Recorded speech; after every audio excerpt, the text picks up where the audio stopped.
Halo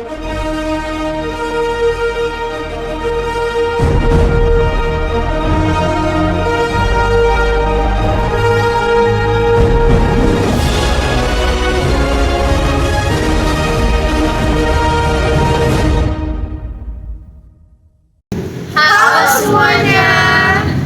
Baik, perkenalkan kami dari kelompok 8. Dalam kesempatan kali ini kami akan menjelaskan sedikit terkait dengan tugas critical thinking kami, yakni mengenai badai PHK yang terjadi di Singapura. Namun sebelum itu, perkenalkan, aku Indah Sosial Makapu dengan NIM 1023-25017. Aku Faili Tarni dengan NIM 1023250008. Aku Farah Safir dengan NIM 1023-25036. Aku Zalani Nurjana dengan NIM 1023250043. Aku Zara Kalinanti dengan NIM 1023250044. Selamat menyaksikan.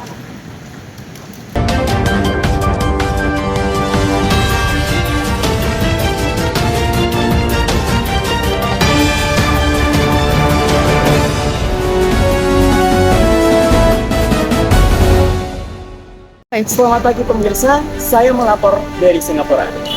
Sepanjang tahun 2025, badai pemutusan hubungan kerja atau yang kita kenal dengan PHK telah melandai sejumlah sektor di negara ini. Hal ini dipicu oleh pengetatan pasar perumahan, perubahan kebutuhan keterampilan, serta pergeseran lapangan kerja ke sektor yang bernilai lebih rendah. Namun demikian, penyerapan tenaga kerja secara umum masih tercatat kuat dengan puluhan ribu pekerja baru tercipta, terutama di sektor konstruksi dan juga pekerja rumah tangga migran. Namun, sektor teknologi informasi dan komunikasi justru mengalami penurunan yang cukup signifikan, di mana hal ini mencerminkan ketidaksesuaian antara keterampilan tenaga kerja dan juga kebutuhan industri. Di tengah kondisi tersebut, sektor jasa keuangan dan asuransi menjadi pengecualian dengan pertumbuhan lapangan kerja yang positif. Secara keseluruhan, meski badai PHK terjadi, tingkat pengangguran Singapura tetap stabil di kisaran 2%. Hal ini menandakan tantangan pasar kerja saat ini bersifat struktural, bukan krisis ketenagakerjaan secara menyeluruh. Saat ini saya telah bergabung dengan beberapa narasumber. Mari kita dengar tanggapan mereka.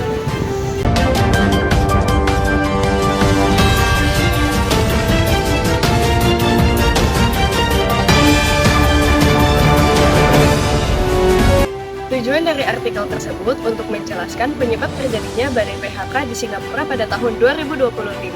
Artikel ini menekankan bahwa penyebab terjadinya PHK tidak hanya disebabkan oleh perlambatan ekonomi, tetapi juga disebabkan karena adanya pergeseran struktural dalam pasar tenaga kerja, khususnya kebutuhan keterampilan. Artikel ini dengan tujuan tersebut diharapkan pembaca dapat memahami fenomena PHK secara lebih komprehensif dan tidak melihatnya hanya sebagai krisis ekonomi semata. Pertanyaan utama dalam artikel ini adalah apa penyebab utama terjadinya gelombang besar PHK di Singapura pada tahun 2020? Pertanyaan ini sangat penting agar pembaca fokus pada akar permasalahan, yaitu apakah PHK ini terjadi karena kondisi ekonomi yang buruk atau terjadi perubahan kebutuhan keterampilan tenaga kerja di era modern. Informasi yang terdapat dalam artikel ini meliputi data dari sektor-sektor yang terdampak PHK seperti teknologi informasi, jasa profesional, properti, dan juga perdagangan. Artikel ini menunjukkan tingkat pengangguran nasional Singapura tetap rendah sekitar 2%. Informasi ini menunjukkan bahwa meskipun banyak terjadinya PHK, namun pasar tenaga kerja masih relatif stabil karena adanya penyerapan dari sektor lain. Dari artikel tersebut, kesimpulan awal yang muncul adalah bahwa badai PHK yang terjadi di Singapura bukan terjadi oleh kegagalan ekonomi secara menyeluruh, tetapi karena pemenuhan kebutuhan keterampilan tenaga kerja. PHK terutama terjadi di sektor bernilai tambah tinggi yang sebelumnya telah menyerap berbagai keterampilan dari banyak tenaga kerja, sementara lapangan pekerjaan baru justru tumbuh di sektor yang berupah lebih rendah.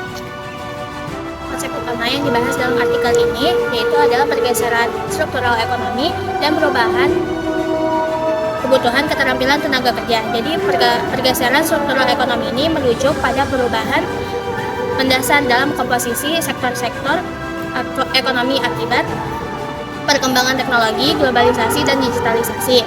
Nah, dalam konteks Singapura ini, sektor-sektor yang bernilai tambah tinggi seperti kayak teknologi informasi, terus dan jasa profesional mengalami penyesuaian besar karena meningkatnya otomatisasi.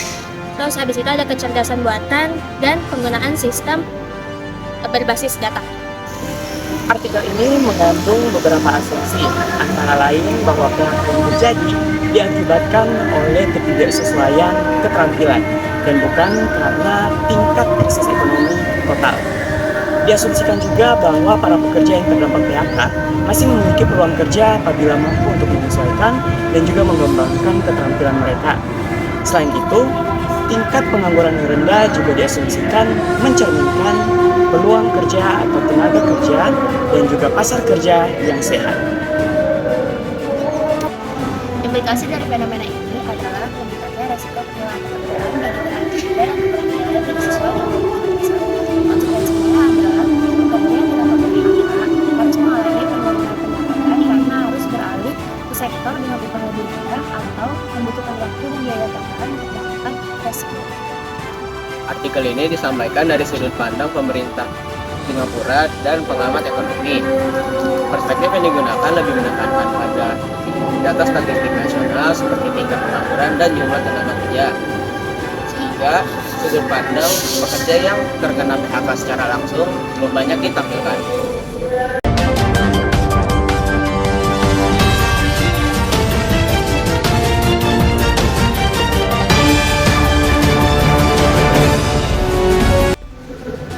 Dari segi kejelasan, artikel ini disusun secara sistematis dan juga mudah dipahami karena memiliki alur yang runtut dan disertai data pendukung. Namun penjelasan hubungan sebab akibat antara perubahan kebutuhan keterampilan dan juga badai PHK yang terjadi masih dapat diperjelas agar mudah dipahami oleh para pembaca awam. Artikel ini cukup akurat karena membedakan antara jumlah PHK dan tingkat pengangguran nasional. Penulis juga menyertakan data numerik yang spesifik seperti jumlah pekerjaan yang hilang di sektor yang nilainya bertambah tinggi, sehingga informasi yang didapatkan dapat dipertanggungjawabkan. Seluruh informasi yang terdapat dalam artikel ini relevan dengan topik utama yang dibahas, yaitu penyebab terjadinya badai PHK di Singapura dan pergeseran kebutuhan tenaga kerja. Tidak ada informasi yang menyimpang dari fokus pembahasan, sehingga artikel ini tetap terarah dan konsisten. Secara logis, artikel ini menganalisis hubungan sebab akibat antara perubahan kebutuhan keterampilan dan terjadinya PHK. Penulis tidak langsung menyimpulkan bahwa PHK ini terjadi karena krisis ekonomi, tetapi mempertimbangkan faktor struktural dan dampak jangka panjangnya, sehingga kesimpulan yang diambil bersifat rasional dan berbasis data. Dari sisi keadilan, artikel ini masih menunjukkan ketidakseimbangan dalam penyajian sudut pandang. Jadi di sini artikel ini tuh lebih banyak mengangkat perspektif pemerintah Singapura dan pengamat ekonomi melalui data statistik yang nasional, seperti tingkat pengangguran dan tren pasar tenaga kerja. Nah, meskipun data tersebut itu penting untuk memberikan gambaran makro, tapi pendekatan ini tuh bisa mengesampingkan pengalaman subjektif pekerja yang terdampak langsung PHK.